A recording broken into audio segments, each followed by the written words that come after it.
Hi there, my name's Ben and I like to read. Today we're going to be reviewing quite a famous book, and one that is very popular, so my review on this and my opinion on this book could be controversial. It is The Prophet by Kahlil Gibran. So a little bit of background on the author first. Kahlil Gibran was, of course, born in the 19th century in what is now, Lebanon, Israel. Essentially, it was part of the Ottoman Empire, but the Ottoman Levant. And he wrote, this is his most famous work. He was a poet, a thinker, a philosopher, and he wrote The Prophet, which was first published in 1923, which, as I've mentioned before, is his most famous book. I'm not familiar with any of his other writings, but essentially whenever someone says the name Kahlil Gibran, immediately most people think The Prophet.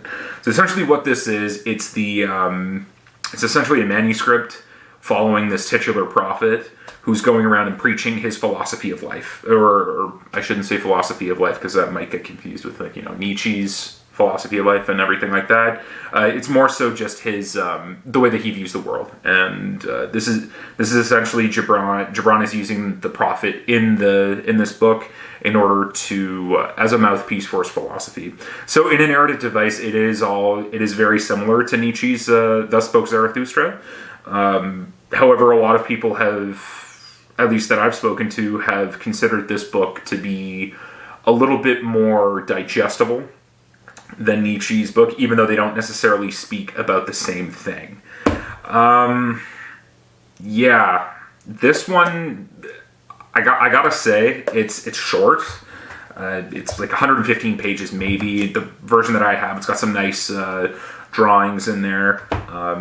And Gibran himself, I'll read it to you from here. He says, every word of it was the very best I had to offer.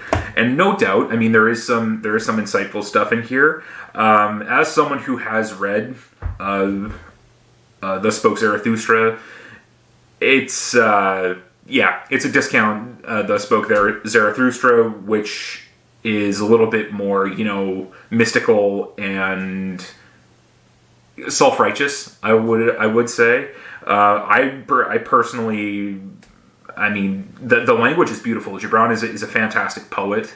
And it is important that these concepts are communicated with, by someone, I should say, who has that grasp of a language. And I think that the reason why it's so important is because poets are able to essentially collate all of these different variables within language and to succinctly summarize them in a way or rather I should say in a syntax which is very readable and is aesthetically pleasing. So while the words are great, essentially for me it's just sugar. Like I didn't really get much from it. There's the parable about parents are the bows, the children are the arrows. The bow looses the arrow upon the world, but the arrow does not belong to the bow, and all this stuff, which is essentially saying, to parents, okay, you have to do the best to make sure that your kids do the greatest. You shoot them out into the world, but they don't belong to you. They're your own people, blah, blah, blah.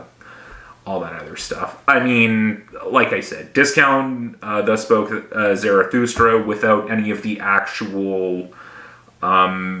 without any actual philosophical heft behind it. I think this is just sort of, surface level musings of a very talented writer and a very talented poet. And again, it's much more spiritual than it is philosophical and psychological. And perhaps coming as someone who is not very spiritual at all, for me, it just doesn't really, it's not really my thing. I much preferred Thus Spoke Zarathustra. I much preferred, the actual, elucidation of, negations of life and philosophies of life, and, the actual reaffirmation of values, everything like this, stuff that is actually necessary in order for you to build to build and rebuild your own worldview. Whereas this sort of just reads like something from the Oprah Winfrey Book Club, something to make you feel better. Like I said, it's saccharine, it's sugar, it's stuff to make you like, feel a little bit better about yourself. Musings from a poet who are essentially, that are supposed to be sort of like these, self-help and spiritual zingers, like the whole parable of the bow. It's like, oh, we're supposed to, read that and say, oh, how insightful this is. I don't rate it. I would say, if you want to pick it up, go ahead and read it. I think if there are people, who watch this video who have read other stuff by Kahlil Gibran, please let me know what I should read, because like I said, his grasp of the language is amazing. It's second to none. He's a great poet, and I really enjoyed reading the book for that. It's very aesthetically pleasing. It's just there's not much heft behind what he's saying, according to me, anyway. The back of this book, my version says, illustrated with the poet's own evocative drawings, and there are some very beautiful drawings in this book as well. Its potent message of self-understanding and spiritual growth has proved itself to be universally inspiring. Now, I'm sorry, I don't want to be counted amongst this universally inspiring. I didn't find it inspiring at all. I thought it was a nice, like I said, a nice little fluff piece. The drawings are really nice. As an artist, he's fantastic. I don't know how much more I can heap that sort of praise on him.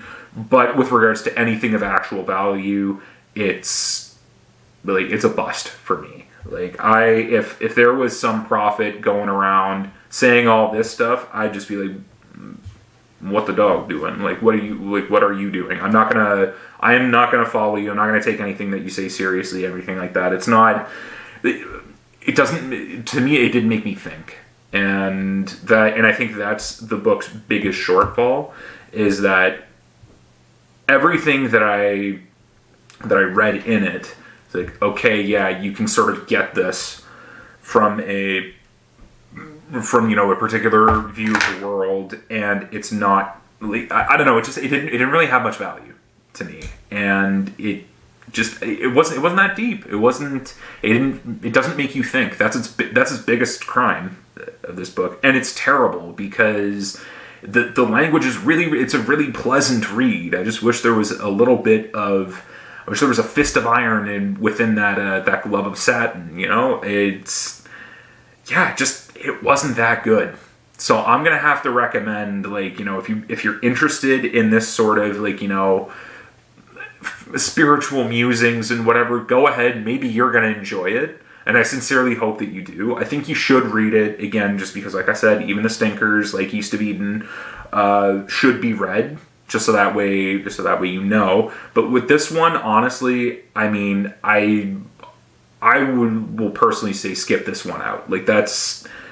There's not much in there. If you're a student of actual poetry, then yes, read it. If you're going to read this, if you're going into this book, or rather I should say, if you're going into reading this book expecting to be spiritually enlightened or to get a new perspective, I mean, please tell me if you have. I didn't get that at all. But if you're going into this reading experience and you want to actually observe a true poet at work, you want to look at some really nice drawings as well, I would say pick it up and read it, because the language itself is beautiful, and that can't be taken away from it. So I would